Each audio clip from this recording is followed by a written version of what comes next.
Well, the media were in, of course, consensus agreement on who was responsible for Roseanne Barr's career-ending tweets. Watch. We have a president who was elected after trafficking in barely cloaked racial animus. And so we're seeing a lot of other people who are in many ways mimicking this type of language. This kind of stuff is a direct byproduct of how Donald Trump behaves, the things that he has said, the things that he does not condemn. And we have to stop pretending that this president has nothing to do with it, that he's not emboldening racist and racism and giving them a platform and making it okay. Richard Goodstein is the lawyer who advised both of Hillary Clinton's presidential campaigns. He joins us tonight. Richard, I don't begrudge any political party or its surrogates in the media, the opportunity to grab an advantage when you see one. But on the subject of the tweets, which no normal person would defend, they're awful.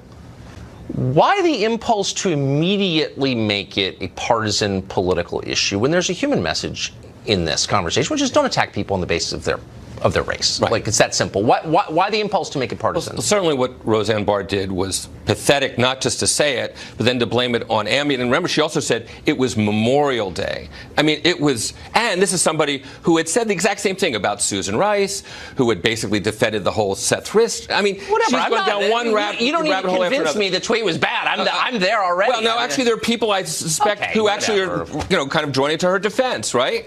Oh, this is somehow her First Amendment rights are being infringed. But I'm not making that. What I'm saying is, look, for most of my adult life, the senior Democrat in the United States Senate was a former Klan recruiter, okay? Robert Byrd. A lot of things named after Robert Byrd. I'm not even attacking Robert Byrd. He apologized. But, let's get a little proportion here. The outrage is selective.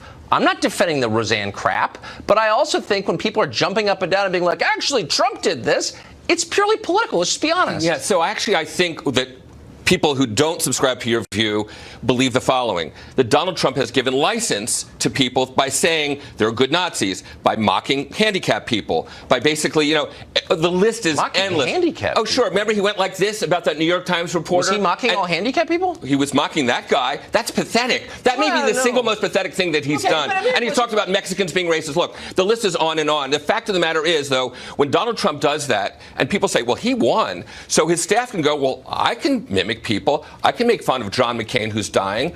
I can, that's the problem. Then people who are supporters think at his rallies, you've heard people who covered his rally said these people were lovely, and then the rally would start and they would say the most anti-Semitic, anti-female. So look, I've been on television for 20 years through Democrat and Republican administrations, and the volume and the nastiness, the hate mail I received remains pretty much constant. I didn't blame Obama for the attacks, the death threats I got 5 years. I mean, let's just be totally real here. It's not, look, I understand you don't like Trump, but this is a much larger question. And part of the question is, do people who are engaging in racism, like Al Sharpton, have the right to lecture the rest of us about racism? Do they? Is Al Sharpton the spokesman you want against racism? No. Really? He's not. Oh, okay. I agree with you. But I do think that it is undeniable that the fact that Donald Trump spews what he did on the campaign trail and as president to talk about good Nazis is something that sends a signal like, I basically am drawing succor from these people. And it's why he tweets about every stupid thing under the sun. NFL players kneeling, and he can't bring himself to be critical. What you're trying to do is draw me into defending every dumb Trump tweet, which I have no interest in doing. I want to talk about the universal principles here, okay? So we're against racism, I hope. I certainly am. We do a lot of shows on it. Of course. Is it wrong to discriminate against people on the basis of their skin color? Well, so that's a different. You're talking about affirmative action. No, I'm actually talking about racism. Is it wrong to discriminate against people on the basis of their skin color?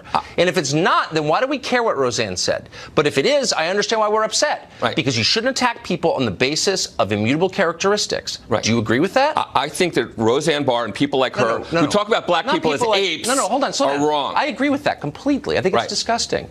But what's the principle? Is it wrong to discriminate against someone on the basis of his skin color, to hold him back, to penalize him on the basis of his skin? It's a really simple question. Can you answer it? Of course, but you're acting like somehow slavery didn't happen. I'm not saying that. Well, that's the intimation of what you're getting at. I understand. Why would it? Please. Because that's what you're getting at. No, I'm not getting at that. I'm a very straightforward person. I say what I mean. And please don't attack me. I'm asking you about a principle. Right. Which is it wrong to hurt people, to hold them back, deny them things they would otherwise get because of their race? It's a really simple question, yes or no. I agree that people should not be discriminated against. Please answer the question. I'm saying they should not be discriminated against their race, but we don't have a colorblind society.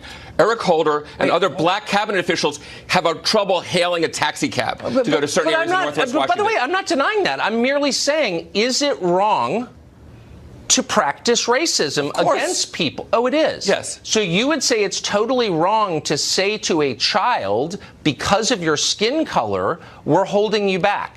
There's a massive lawsuit against Harvard right now by Asian students who have basically proven that Harvard didn't let them in because of their race. Right. Is that okay with you? Jews used to be subjected to the exact same thing. And it was wrong. Right. But liberals support it now. Right. So those people lecture me about racism. Are you joking? The Harvard argument is that there's a certain virtue in diversity. Oh, there's a virtue in discrimination. Because diversity. You call what you want. No, I'm not. I'm calling it what it is. Yeah. Because we both agreed that penalizing people on the basis of their race is immoral. You agreed with that. And yet it's happening right now with the full support of liberals, the same ones who are lecturing the rest of us about racism. Right. It's too much. Do you understand? And I'm saying there's a quilt involved, and yes, discriminating against people on the basis of their skin color is wrong. Let's stop but it. Basically, How about that? But people were held back for hundreds of years, I agree. And to basically act like that didn't happen is wrong too. But I'm not acting like it didn't happen. I'm not saying I think it's the central sin of America. Yeah. I think it's our original sin. I think it's terrible.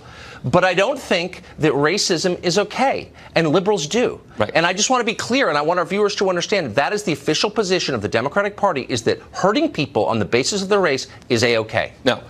The official position of the Democratic Party is that we have to take cognizance of the fact that what happened for 200 years, and if we act like it didn't happen, and that somehow or other we reach a point in life that we just act like skin color doesn't matter, that is basically ignoring the obvious. So the Chinese kid who arrived here 20 minutes ago suffers for that because of his race. No question. And that's okay with the Democrats. The same ones giving us lectures during their anti-racism summits. Yeah.